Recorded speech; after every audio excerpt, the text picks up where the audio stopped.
I'm here in Auckland, New Zealand, in a place called Revive Cafe with Jeremy Dixon. Jeremy, it's wonderful to be here. Thank you.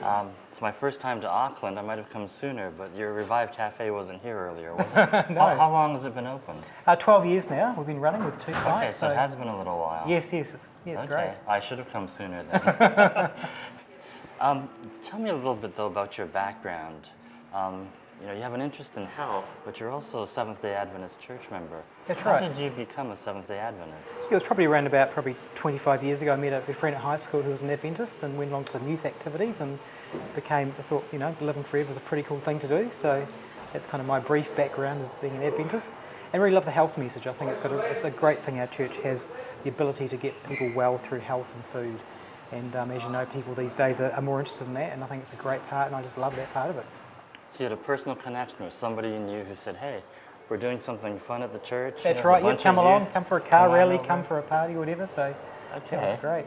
It's wonderful that a personal connection makes a huge difference. Exactly, yes.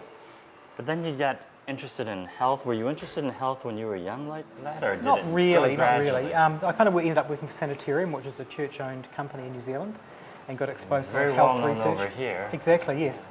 And got exposed to a lot of health research. You figure out very quickly that if you eat healthy food, you live longer and live happy with more energy and vitality, so it's great.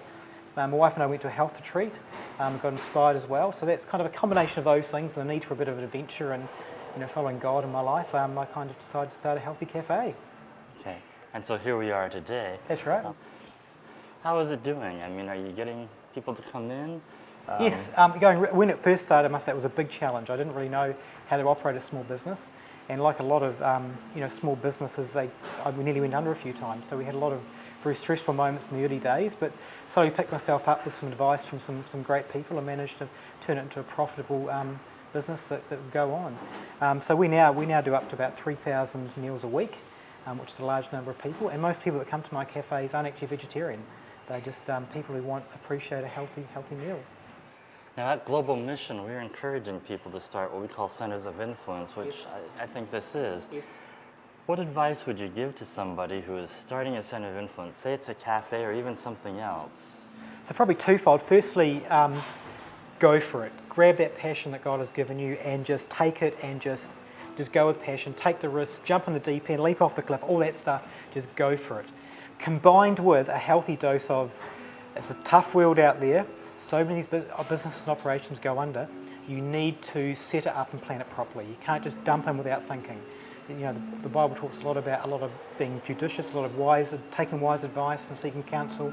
You need to talk to business people, accountants, people who've done it before, and get wise advice to start down the right track. Because just like there's laws of gravity, there's laws of business. You break them, give bad service, bad food, bad location, break any of those laws, your business is not going to work. And not many missions are going to survive if they don't have a strong business foundation to them. So that's probably the main thing. Go for it, but have some business sense and get some advice. A lot of people, when they're starting, they think, well, I'll cut corners here and there, and that's probably the worst thing they could do. Yeah, exactly. You start up right at the beginning. And when I started, I thought, well, if I'm doing this for God, this is my mission, He is going to bless this no matter what.